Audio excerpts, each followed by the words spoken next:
and welcome to World History 2. I want to thank everyone for being here, and I hope that this is going to be a course that we can keep both exciting and informative over the course of the next 15 weeks. As you may have seen from my syllabus, which I hope that you really take a good look at, it's right up in that block at the top of the page called Course Description and Syllabus. There are 3 books that are going to be our guide through this piece of history that we call modernity. So it's the modern world. And that world really does start right around the Renaissance.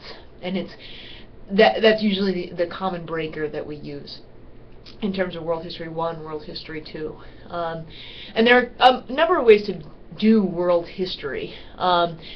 It's simply a huge topic. And so what some people do is they look at the whole thing and they kind of take this 30,000-foot view of it and say, then this happened, then this happened, then this happened. Other people go very deep and kind of look at piece by piece by piece while keeping an eye on kind of the larger themes that worked. Basically, there's no way to cover the last 600, 700 years of history well in 15 weeks. So different teachers take different approaches.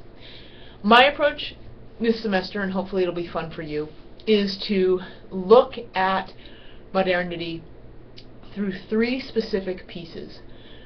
John Harrison and through the Book of Longitude, and then the eruption of Krakatoa through Winchester's book, and then a little known incident, a horrible incident during World War II called the Rape of Nanking.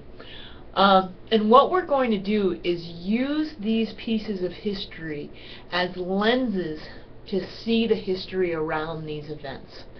And hopefully what will happen is you'll have a very good understanding of the event with enough of the history around it and its context that you actually will develop a wonderful understanding of the last 600 years broadly defined, but then you'll have these discrete events that we're actually learning a lot about.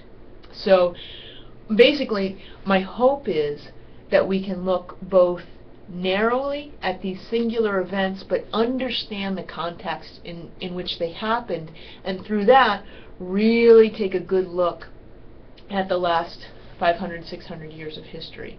There will be other times that we pop out, don't use a book, and actually pop out into a week and look at colonialism in Africa, or Israel and Palestine, and maybe globalization later. But that's kind of why I've chosen the direction that I've chosen. And hopefully this will be a new way for you to study history. And while I do know that some weeks will be heavy on the reading, I'll try and lighten up on the other work that we have during those weeks. If any of this becomes uncomfortable or you need a little more guidance or maybe a little extra support, never hesitate to email me, and I'll try and help you out as best I can. There will be other parts where I also think the reading might be a little overwhelming with your other responsibilities.